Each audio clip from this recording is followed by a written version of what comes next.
नमस्कार, मी प्रतीक्षा. तुमचं प्रतीक्षा पाटील या माझ्या यूट्यूब चॅनलवर खूप मनापासून स्वागत करते. आजचा दिवस तुम्हाला खूप छान, तुमच्या मनासारखा आणि पॉझिटिव्ह जावोत. तर आता वाजले दुपारचे 1 आणि मी आत्ता ब्लॉग स्टार्ट केला आहे. कारण आत्ता झाले सगळं अंघोळ. अजून माझी अंघोळ बाकीच आहे. लेकरांच्या अंघोळ्या, स्वयंपाक वगैरे आत्ता झालेला आहे. आता मी फरशी पुसते. आई गेली दुकानामध्ये पप्पाचा टिफिन घेऊन. इशूला 12 वाजता आम्ही अंघोळ घातलं होतं. तिला झोपवायला मला 1 तास लागला. आता 1 वाजलेत. आणि रोज फरशी पुसायचं काम माझ्याकडेच असतं. आई मला असं कर म्हणून काही माझ्याजवळ लादत नाही की कर काम म्हणून, पण मलाच वाटतं की आपला पण थोडासा हातभार लागावा. 2-2 लेकराचं करणं, परत दुकानामध्ये डब्बा घेऊन जाणं, त्याची पण खूप धावपळ होते. त्यामुळे मग फरशी तरी पुसून घ्यावी. आणि प्रांशू काय करतो, आता एकदा उठला की दिवसभर इकडे तिकडे फिरतच असतो. त्यामुळे मग फरशी पुसून घेते मी अगं रोजच. आणि ही जी साडी आहे, काल आई मामाच्या इथे जाताना धोंड्याला ही साडी नेसून गेली होती. ही साडी गेल्या वर्षी आमच्या सासूबाई काशीला गेल्या होत्या, तिथून आणल्या होत्या. आम्ही तिघी जावा आहोत. तिघी जावासाठी सेमच साड्या त्यांनी आणल्या होत्या काशीवरून. त्या हे ब्लाऊज पीस आहे खूप मोठंसं. आता म्हणलं काढलीच आहे बाहेर, तर पिको फॉल पण करावं आणि त्याचं ब्लाऊज पण शिवायला टाकावं. माझ्या खूप साऱ्या साड्या असं ब्लाऊज शिवायचे पडले आहेत. त्यामुळे म्हणलं एक काढून टाकावं. आणि आपण जर रेंटवर असलो, स्वतःचं घर नसेल, तर कशातही ॲडजस्ट करावं लागतं. तर ह्या रूममध्ये एकही कप्पा नाही कपडे वगैरे ठेवायला. पण आता आम्ही एक एक्स्ट्राचं रॅक होतं आमच्याकडे, त्या रॅकवर कपडे ठेवतो. काय करणार म्हणजे आज आमच्याकडे वातावरण म्हणजे ऊनच होतं, तरी पण आईने आज खूप लवकर कपडे धुवून टाकले होते. आंघोळ वगैरे करून घेतली. आणखीन एक आनंदाची गोष्ट समजली. रात्री रिझल्ट लागला माझा B.Ed फर्स्ट इयरचा. माझ्या सेकंड सेमिस्टरचा पेपर दिला होता मी. आणि ईश्वरीला त्यावेळेस 15 दिवस झाले होते जन्मून. आणि सगळे घरातले म्हणू लागले जाऊ दे, देऊ नको. पण माझा हट्ट होता की एकदा म्हणजे हे गेलं की नंतर तिकीटही लागते. मग फीस वगैरे सगळीच भरलेली होती. त्यामुळे म्हणलं देऊ. म्हणजे मी तिथेच जाऊन राहिले 15 दिवस परभणीमध्ये. आणि परीक्षेला 3 तास 3 तास पेपर होता. ईश्वरी चांगलं बसली. मी त्यावेळेस 15 दिवसाची होती. आणि उठलीच तर आई त्याला पावडरचं दूध देत होती. जोडीमध्ये छान झोपली.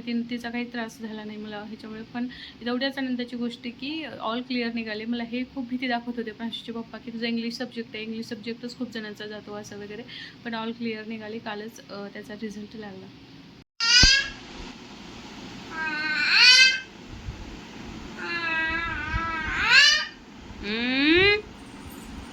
खायचंय मम्मम, खायचंय. ये इकडं मम्मम देते. ये.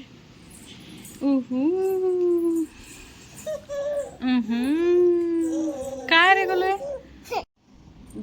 आमच्या प्रांशूला श्रीखंड हे प्रचंड आवडतं. त्याचे पप्पा बेकरीतून सतत आणत असतात. आता हे पप्पाच्या दुकानातलं आहे. पप्पा आणतात छोटंसं गिराईक येतं म्हणून श्रीखंडासाठी. तर मी सकाळी दुकानात गेले होते आणि मग त्याच्यासाठी श्रीखंड मी आणलं होतं. आणि 7 वाजले होते, नाही 6:30 वाजले होते सायंकाळचे, तेव्हा आमच्या आईचं घरी आगमन झालेलं आहे. म्हणजे पप्पाला बाहेर आणि भांडे घासायचे होते. लगेच सुटला, त्यामुळे मला भांडे पण घासायला. झोपा हा, झोपा. निंबोनीच्या झाडा मागे चंद्र झोपला ग आज.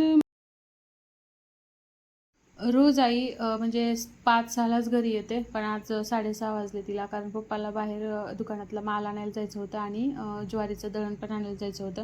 तर हे ज्वारीचं दळण आणली आणि नंतर येऊन भांडे वगैरे सगळेच घासायचे होते. मी झाडून फरशी आणि किचन वट्टा ते वगैरे साफ केला होता, पण परत तसंच झालं होतं ते. आणि त्या आईने मस्त असा चहा केला आहे दोघींसाठी. आणि चहा पिऊन भांडे घासून परत आणखीन पप्पाचा टिफिन रात्रीचा घेऊन जायचा होता आईला. तर चहावरती आई. आणि नंतर देवाला दिवा लावते. रोज प्रांशू आईजवळ देवाला तुळशीला दिवा लावताना बसतो. आणि दिवा लावलेला दिसला की लगेच जय करतो. त्याला आईनं शिकवलेच तसं. एवढंच अजून बोलता येत नाही, तर शुभम करोती पण तो त्याला शिकवणार आहे मी. आणि बघा तुळशीला पण दिवा लावताना जय. त्याला फक्त देवाचे कुठलेही फोटो दिसले, मोबाईलमध्ये दिसले कुठे, लगेच तो जय करतो दोन्ही हात जोडून. तर आणि लगेच निघाला होता तो दुकानामध्ये. तर व्हिडिओ आवडला तर नक्की लाईक करा. चॅनलवर नवीन असाल तर चॅनलला नक्की सबस्क्राईब करा. बाय.